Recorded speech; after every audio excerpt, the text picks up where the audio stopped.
Broadway ngày hôm nay rất là hân hạnh khi được chia sẻ với quý anh chị một dự án hàng đầu trên thị trường hiện nay trong lĩnh vực EB-5, đầu tư thông qua trung tâm vùng. Và dự trước đang ngồi với anh Peter là phó chủ tịch của đơn vị trung tâm vùng Behring, một đơn vị trung tâm vùng rất là lâu đời và đạt được rất nhiều thành công trong thị trường M&A. So hi Peter, thank you for joining to our live stream today. So could you please introduce yourself to our clients today? Sure, absolutely. Thank you. Well, hello everyone. I'm Peter Fiddler and I'm from BehringCo.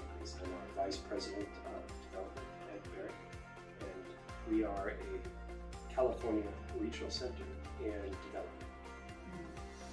Anh chia sẻ, anh tự giới thiệu là anh là Peter Fiddler, là phó chủ tịch của đơn vị trung tâm vùng Behring, là một đơn vị trung tâm vùng lâu đời cũng như đã hoạt động rất là lâu trong lĩnh vực M&A và cũng đang giới thiệu dự án này. Yeah, so we would like to share with our clients one of the most trusted and quality project in EB-5, 1900 Broadway. Could you please share a little bit to us about the project? Yeah, absolutely. Yeah. So this is 1900 Broadway, which is our flagship EB-5 project at BehringCo. It is a multi-family mixed-use property in downtown Oakland, and one of the key features of this project is that it's one of the few available under the new law that has such a good location that qualifies as TEA and already has I-924 and I-526 investor approvals. Thưa các anh chị, ngày hôm nay anh Peter sẽ chia sẻ với chúng ta một số những nội dung quan trọng của dự án 1900 Broadway, một dự án rất là trọng điểm của đơn vị trung tâm vùng Behring, và cũng như giải đáp một số câu hỏi của một số các nhà đầu tư chúng ta quan tâm về dự án này.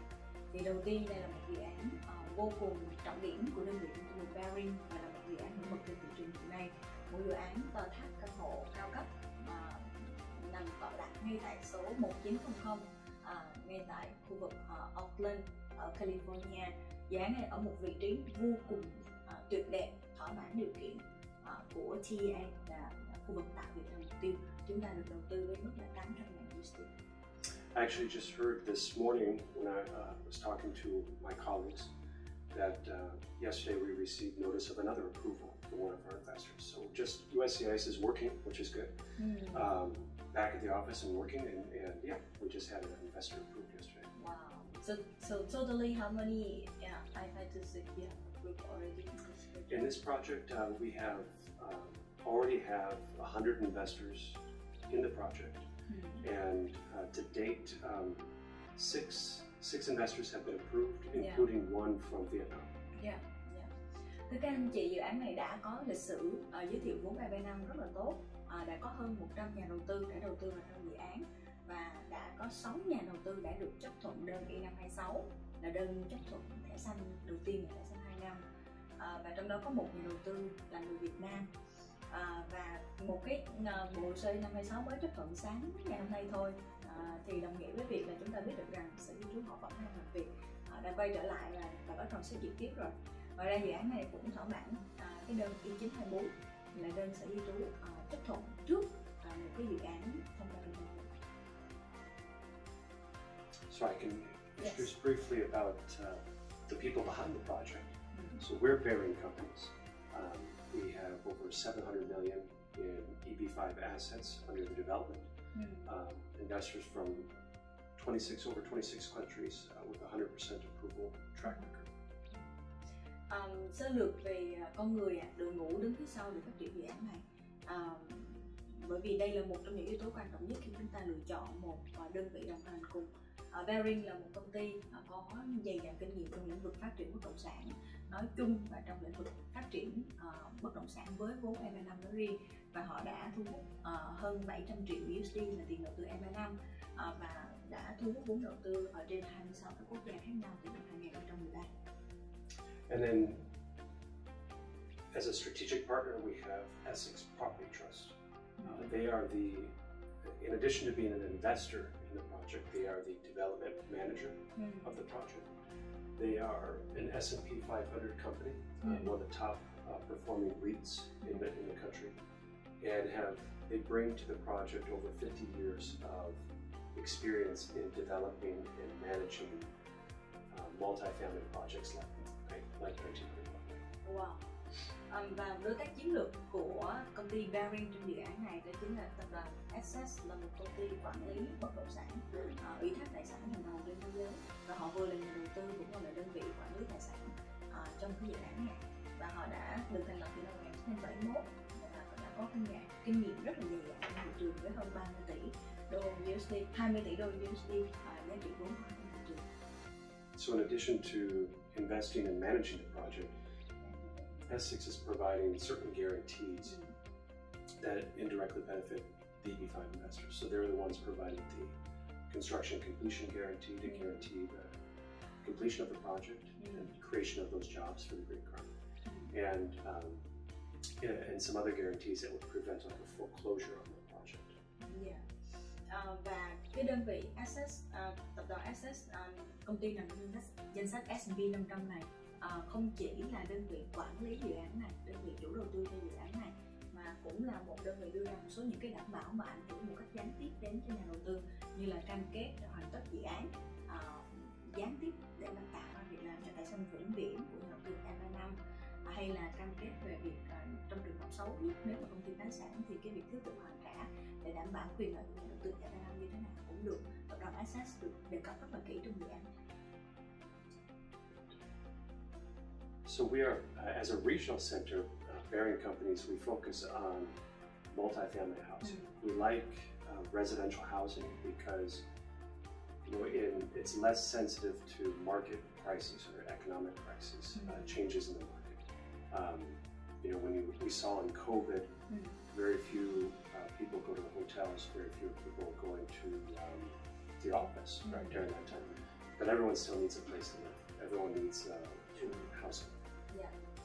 Hầu hết những cái dự án của đơn vị trung tâm vùng Behring tập trung vào khu căn hộ hoặc là căn nhà. Lý do là họ nghĩ đây là một cái ngành rất là ít tác động về khủng hoảng kinh tế. Chúng ta thấy trong cái đợt dịch Covid vừa rồi thì có thể cái nhu cầu về văn phòng, nhu cầu về khách sạn có thể giảm xuống, nhưng con người chúng ta luôn cần một cái nơi để sống, để nghỉ ngơi, để sinh hoạt. Thì đây là một cái thị trường rất là bền vững, cho dù có tác động kinh tế như thế nào, thì thị trường có ảnh hưởng ra làm sao.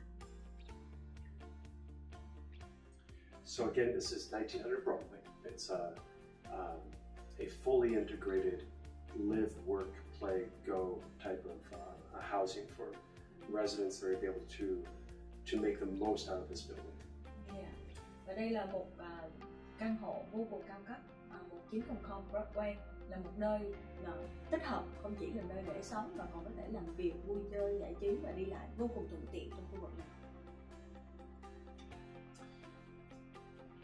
With key to any real estate, right? It's all about location, and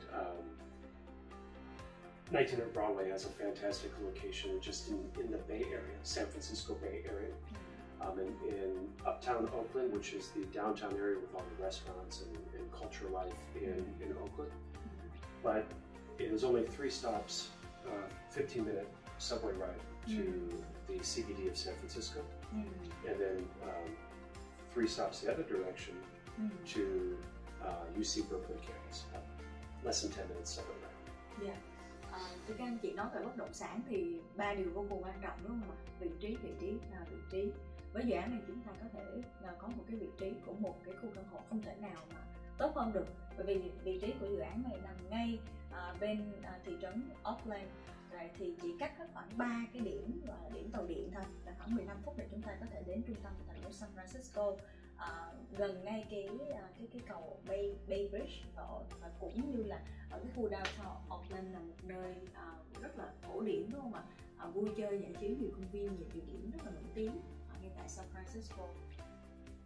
Và cũng cách khoảng 10 phút thôi là chúng ta 10 minutes right to UC Berkeley. 10 phút chúng ta sẽ đến một cái trường đại học vô cùng nổi tiếng tại California là UC Berkeley.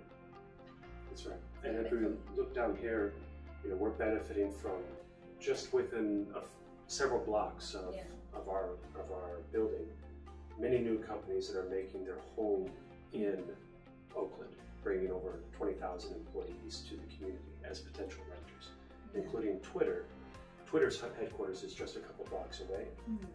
Right across the street is the newly renovated Uptown Station, which has restaurants and stores and is the home of Square, which is a fintech company, well now called Block, also founded by Twitter's founder, same founder. Trong bán kính từ đề một dặm chúng ta có những cái công ty, rất là nhiều công ty hàng loạt đang đổ về để làm trụ sở, làm đại bản doanh mới ngay tại khu Uptown của Oakland này. Thì các anh chị nhìn thấy là chúng ta có đại bản doanh của Twitter, và cũng là một cái công ty được cái người chủ sáng lập của Twitter để mà làm đó chính là cái tòa nhà tên là Block, được tái sửa sang lại một cái khu ăn uống, mua sắm vân vân, rất là nhộn nhịp. Ngoài ra cái công ty bảo hiểm Blue California, the insurance, health insurance. Yeah.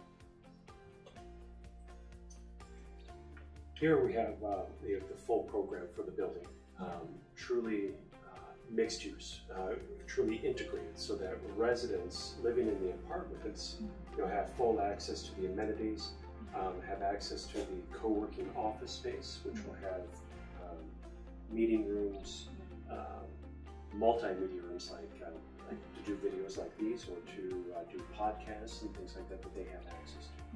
And then below ground we have 100 automated parking, elevated automated robotic parking, that will have our own private fleet of Teslas. And so residents will just be able to use their app to reserve any space or even their own car while they're living in the building. Very modern. Yeah, very modern. Thưa các anh chị, đây là cái hình ảnh của khu căn hộ của chúng ta. Không chỉ là có cái khu penthouse, khu nhà ở, mà còn có khu sảnh ăn uống với rất là nhiều các cửa hàng đồ ăn thức uống, một cái nơi làm việc để cho những cái cư dân trong khu vực có thể xuống đây làm việc rất là thuận tiện, một nơi mình vừa ở mình vừa có thể làm việc. Hay là cái khu tập thể dục tầng hầm. Ngoài ra thì cái chỗ đựng xe hơi cho hơn 100 xe, ứng dụng cái công nghệ cao, với những đặc biệt với những cái khách trọ nào mà họ sử dụng cái xe Tesla, từ trong điện thoại họ có thể đặt chỗ trước chỗ gửi xe cho họ trước khi họ về. And this is 452 apartments. These are for rent, so we don't have we're not luxury condos for sale, so we don't have that pressure to try to sell something in a bad market. These are rental apartments that is something that's really needed in downtown San Francisco Bay Area. Yeah. Và một cái nhu cầu về nhà ở rất là lớn ngay tại khu vực này, nên là họ đã phát triển 452 cái căn hộ từ 0 tới 4 phòng ngủ, và căn hộ này là căn hộ cho thuê, họ không dùng để bán, và cũng không có áp lực để phải bán để mà thu tiền về. Here are just some renderings of what the project will look like when it's completed. So this is we're really transforming the local landscape in the downtown Oakland area, and here are the lobby area, the penthouse. So these are some of the luxury finishes that residents will have access to. Đây là những cái hình ảnh ở bên trong khu căn hộ rất là đẳng cấp. And here we have actual units themselves, and then the amenity spaces with the pool and outdoor event space. Ngoài ra chúng ta có hồ bơi này, có cái khu vực sinh hoạt ngoài trời. Now, obviously, EB-5 projects all about creating jobs. Right? How do we get the green card? The most important. And you can see that through the construction of this project, we'll create more than 3,100 jobs. Yeah. The minimum we need to create is 1,600 if we have 160 investors. We already have 100 to date, so it's filling up fairly quickly. Yeah. But even if we have 160 investors, we'll still have more than twice the number of jobs for everybody. Yes. Như anh Peter có chia sẻ các anh chị, với EB-5 đơn thuần là việc chúng ta đầu tư tiền và tạo ra việc làm để chúng ta có thể sanh vững điểm. Thì dự án này dự kiến sẽ tạo ra hơn 3.000 việc làm chỉ tính từ việc làm thông qua việc xây dựng, và với các nhà đầu tư 160 nhà đầu tư tối đa trong dự án, hiện nay đã có khoảng hơn 100 nhà đầu tư đã đầu tư vào trong dự án, còn khoảng 60 suất nữa, thì điều đó có nghĩa dự án cần tạo ra 1.600 việc làm. Thì hiện nay cho đến thời điểm hiện nay thì dự án đã tạo ra hơn nửa số lượng việc làm yêu cầu, và nếu mà chỉ cần dự án hoàn tất cái việc xây dựng đã tạo ra gấp đôi cái lượng việc làm yêu cầu, là 19,7 việc làm cho mỗi nhà đầu tư.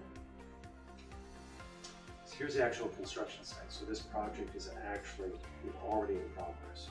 We've poured the 5th floor right now as of this week. Yeah, as of this week, we'll be topped out by the end of the year. So pretty soon it's going to be very routine 4-week construction in the next month. Yeah. Dự án đã xây được tới tầng thứ 5 và dự kiến tới cuối năm nay sẽ hoàn tất cái chiều cao của tòa nhà để xây dựng đến cái tầng cao nhất của tòa nhà. And we've already created, as of a few weeks ago, more than 800 jobs, already half the number needed for 160 investors. 160. If we have 160 investors, yeah, we've already 50% done. Yes. Yeah.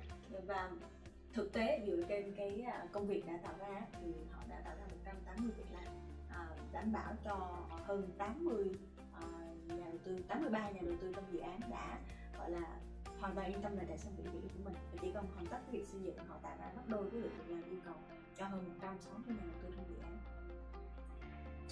Here we have the capital stack, and in addition to being under construction already, this capital stack is already fully in place, which means so even if there were no future EB-5, no more EB-5, this project continues to proceed and be completed as scheduled, and that's because Essex, has guaranteed the funding of any gaps. So even if there's no more EB-5, Essex will step in and put in the rest of it. Dạ. Thưa các anh chị, tổng nguồn vốn để phát triển dự án là hơn 350 triệu USD, và Essex là một tập đoàn chuyên về đầu tư trong lĩnh vực bất động sản. Thì họ cam kết là sẽ, nếu mà không có nhà đầu tư vào thì họ sẽ sẵn sàng bỏ tiền họ vào để phát triển dự án. Here again, just another look at the capital stack, and the EB-5 loan is the developer has pledged the equity interest as collateral for the EB-5 loan for repayment. And you can see that with the value of the building, the value could drop by more than 26% before even coming close to risking the EB-5 capital. Yes. Thưa các anh chị, là với cái định giá của dự án sau khi hoàn tất xây dựng thì chúng ta thấy được rằng nhà đầu tư EB-5 đầu tư với hình thức là cho vay vốn vào trong dự án, và sau khi dự án được hoàn tất xây dựng thì cái định giá của dự án là hơn 500 triệu USD, và dự án có thể giảm giá coi như là cho từng trường hợp mà xấu nhất xảy ra giảm xuống tới 26% giá trị của tòa nhà, thì nhà đầu tư EB-5 vẫn có thể nhận lại được tiền trong dự án, và nhà đầu tư là đơn vị cho vay và có cái tài sản thế chấp chính là tài sản lô đất và tài sản trên đất của tòa nhà của chúng ta. Here, just again talking, these are the highlights of our max protection option that we offer Vietnamese investors considering EB-5. And again, it's a loan style approach, a 5-year loan investment with priority in repayment and with developer equity interest pledged as collateral for the repayment. Thưa các anh chị, đây là một cái mô hình cấu trúc cái khoản đầu tư cho nhà đầu tư với cái tỷ lệ cái sự bảo vệ cao nhất là chúng ta có là cái khoản vay nhà đầu tư là 5 năm, và đây là cái khoản vay có tài sản thế chấp là cái tài sản là cái bất động sản 1900. And we just want to highlight one thing that makes our project a little special, and that's because we're already under construction and it's already fully financed. We don't have the urgency like other projects for the EB-5 capital from the investor. So we can do we can accommodate partial payment plans for investors who want to get started right away with the immigration, but it might need a little extra time to assemble the full 800,000. Một cái điểm đặc biệt mà anh Peter vừa mới chia sẻ với chúng ta đó là cái sự khác biệt của 1900 Broadway, bởi vì dự án này đã rất là an toàn về cái tiến trình xây dựng, bởi vì họ đã đi vào cái việc xây dựng và họ đã có 100% vốn cần trong dự án, nên sẽ không có áp lực để mà thu hút vốn như là những dự án khác, cho nên có thể offer cho nhà đầu tư là việc thanh toán trước một phần. Có nghĩa là anh chị có thể chuyển trước 100.000 USD, 200.000 USD để có thể nộp ngay bộ hồ sơ đầu tư định cư EB-5 của gia đình cơ sở lưu trú, và chúng ta có thể hoàn tất cái việc thanh toán khoản còn lại trong vòng khoảng 3 tháng, 6 tháng, 9 tháng tùy theo cái việc mà thanh khoản nguồn tiền của mình. Thì đây là một cái ưu thế rất là lớn của dự án 9 để offer cho các anh chị.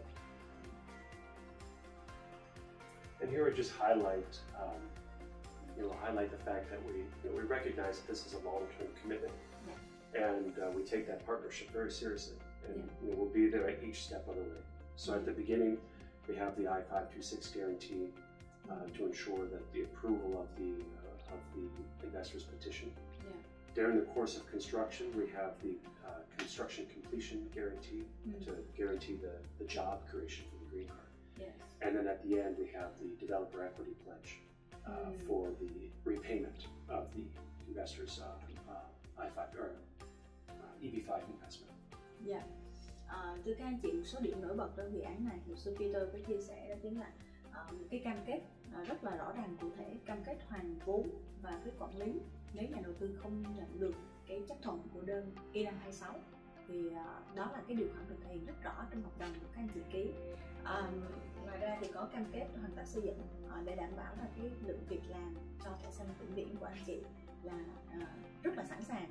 Và ngoài ra thì với đơn vị chủ đầu tư đội ngũ phát triển đẳng cấp thế giới thì với cái tỷ lệ vốn hóa hơn 15 tỷ USD thì đây là một đơn vị rất là mạnh để có thể chúng ta yên tâm hơn về cái việc hoàn tiền đầu tư sau khi mà dự án hoàn thành.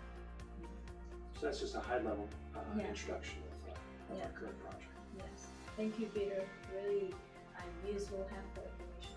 I appreciate it. Thank you for inviting me. Thưa các anh chị, những cái thông tin sơ lược trên chúng ta đã nói về những cái điểm chính của dự án 900 Broadway và đã Trúc có nhận được một số những cái câu hỏi của các nhà đầu tư và hay thường hỏi ở bên dự án về cái việc làm thế nào hồ sơ của họ của cái nhà đầu tư của chúng ta sẽ có được cái việc chấp thuận đơn E-829 một cách đơn giản. Our clients always care about how to get permanent green card and also how to get money back. Would you please share us more about the calculated model of the new rule of EB-5 integrity law? You know that for the job creation. For the job creation, also for the construction. They mentioned about some construction over 2 years. That's right. You know, but you can share more about that. Sure. Sure. Yeah, that's right. So yes, under the new law, there's a change with job creation. And for construction projects that are 2 years or longer, you need to have a minimum of 10% direct job creation. Direct jobs here is not the same as direct jobs under the direct investment model. You can still, to calculate these direct jobs, you can still rely on economic models, the same economic models as before. And in our project in particular, over the course of the project, I think we have about 50% that qualify as direct jobs under the new law. So we far exceed the minimum requirement. 50% for 1900 Broadway. Okay. They already created, right? No. 50% are qualify as direct under the new definition. So we have 50% indirect and 50% direct.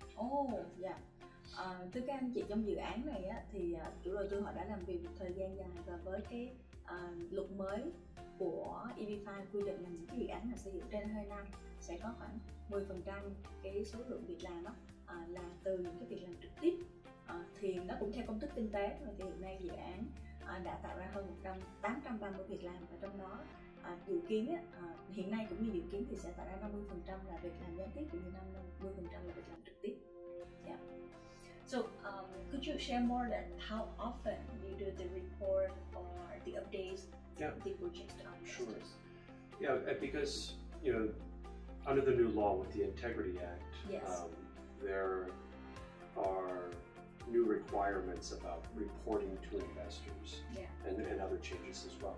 But in reality, these are not new. These are already best practices best regional centers where you're already making these big points to investors. And so for us, we issue quarterly reports, updates on the project in terms of construction progress and so forth, in addition to a more formal annual partnership report about the entire year's progress. So, and then as a team, we're always available. We provide the investors a 24-hour site cam, so you can see the monitor the progress of the project. And then we have our investor portal that they have access to, that they can monitor what's going on with their investment. Yeah. Thank you, Peter. Với việc báo cáo cho các nhà đầu tư, các anh chị rất là quan trọng. Anh chị muốn biết là dự án của mình đầu tư trong một thời gian dài thì sẽ được cập nhật cho mình như thế nào. Thì hiện nay với luật mới của chương trình EB-5, chúng ta biết trung tâm vùng dự án bắt buộc phải có nghĩa vụ để mà báo cáo lại cho nhà đầu tư về việc sử dụng vốn, việc tạo công ăn việc làm, về tiến độ của dự án. Thì đó là việc mà những đơn vị trung tâm vùng tốt nhất trên thị trường hay là lâu đời nhất trước giờ họ đã làm rồi, và bây giờ nó trở thành một cái quy định bắt buộc. Nó cũng là việc mà trước giờ Behring đã làm rất là thường xuyên, và ở đây thì họ sẽ có những cái báo cáo hàng quý cho nhà đầu tư về việc sử dụng tiền, về việc tạo việc làm, về tiến độ xây dựng của dự án. Cũng như các anh chị nhà đầu tư bất kỳ thời gian nào 24/7 chúng ta cũng có thể truy cập vào đường link gọi là camera 24/24 giờ để chúng ta xem xét về cái việc dự án nó đang được xây dựng hay không, nhìn thấy bao nhiêu công nhân nó đang vận hành. So the last question, the really important question, that how about the asset strategy? When and how the EB-5 investor will repay the money back? Sure. So with the max protection option, it's a 5-year, it's a loan style approach. So it's making a loan to the project, and it's a 5-year loan term. Yeah. At the end of that 5 years, if the investor has satisfied the immigration requirement, which is here filing the I-829 petition, then they'd be eligible to exit and have the funds repaid. The loan style approach is an easier exit because that is achieved with a refinance of the project. So after we lease up the property, we'll refinance the project. But we have a lot of different options available for repayment of the EB-5 because of this type of asset, right? Multifamily housing are known for cash flows, reliable cash flows. And this is a project that would be very attractive to institutional investors like pension funds that would want to buy the building or would want to invest in the building for their own investors for those cash flows. And so that's another source of repayment that most EB-5 projects do not have. Thưa các anh chị, về việc hoàn vốn thì luật sư Peter có chia sẻ với chúng ta, đó chính là dự án này đã được cấu trúc theo một cái cơ cấu an toàn nhất cho nhà đầu tư EB-5. Đó chính là chúng ta sẽ cho vay vốn vào trong dự án. Khoản vay EB-5 được đảm bảo bằng tài sản của dự án như là lô đất và cái khu căn hộ 19 Broadway. Thời điểm mà nhà đầu tư nhận lại được tiền là sau cái khoản đáo hạn, sau cái thời gian đáo hạn 5 năm của khoản vay, và sau khi chúng ta nộp đơn EB-5 là đơn xin chuyển đổi từ thẻ xanh 2 năm sang thẻ xanh vĩnh viễn. Và cái cách mà nhà dự án sẽ hoàn tiền cho nhà đầu tư đó chính là tái cơ cấu vốn. Bởi vì dự án này chúng ta sẽ có cái phương thức là sẽ cho thuê cái khu căn hộ này, và sẽ có một cái dòng tiền rất là tốt ở trong dự án trong cái việc cho thuê.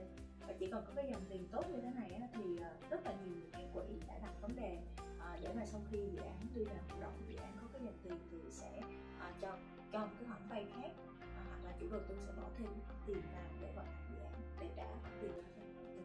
Thì đây là cái phương án gần như là an toàn nhất cho nhà đầu tư với những cái dự án và chủ đầu tư chất lượng. Yes, I just translate about how people get the money back from their investment. Thưa các anh chị và anh chị, chúng ta có thể thấy được ở trên đây là video 24/7 để chúng ta có thể nhìn thấy việc xây dựng của dự án. Ở đây thì đang ở tầng thứ 5, và cuối năm nay sẽ phát triển hoàn tất cái dự án này, thì anh chị có thể dễ dàng kiểm tra cũng như là theo dõi cái tiến độ của dự án. Và đó là những cái thông tin vô cùng là cô đọng và những cái thông tin quan trọng của dự án một chiếc không Broadway. Thực sự đây là một cái cơ hội rất là tốt để chúng ta đầu tư cùng một đơn vị chủ đầu tư chất lượng, uy tín, cũng như một đơn vị trung tâm vùng khá là nổi tiếng trong ngành. Họ đã có 2 cái vụ kiện thắng với Sở Di trú trong thời gian vừa qua. Đó chính là cái vụ kiện để giúp đưa chương trình từ 900.000 xuống 500.000 trong một thời gian rất là ngắn. So I just share with the people that you are not only a quality fictional center but also really famous after some lawsuits win the USCS. Right. Yes. Và Behring cũng là đối tác chiến lược của Season Broadway ở Việt Nam. Chúng tôi hy vọng có cơ hội để đồng hành cùng với các anh chị. Nếu các anh chị có những cái thông tin nào muốn làm rõ thêm thì vui lòng liên hệ Season Broadway để có thể hỗ trợ thông tin chi tiết cho các anh chị về dự án 1900 Broadway nha các anh chị. Giai đoạn này sẽ rất là cần thiết để chúng ta chuẩn bị bộ hồ sơ sẵn sàng, nghiên cứu dự án để ngay sau khi chương trình mở ra vào ngày 15 tháng 5 chúng ta có thể sẵn sàng bộ hồ sơ và chỉ số ưu tiên thứ tự trong hồ sơ của mình. Một lần nữa cảm ơn cái sự thời gian, sự quan tâm của các anh chị và hy vọng được gặp lại các anh chị trong thời gian gần nhất. So that's all the information today, and I hope this is really helpful to our clients, and we appreciate your time and also your sharing to our clients today. Thank you for inviting us. I'm always happy to answer questions about the project and make myself available to you and your team and to your clients, and we appreciate the opportunity. Yes. Thank you, Peter. Thank you. Xin cảm ơn các anh chị ạ. Xin chào. Bye bye. Bye.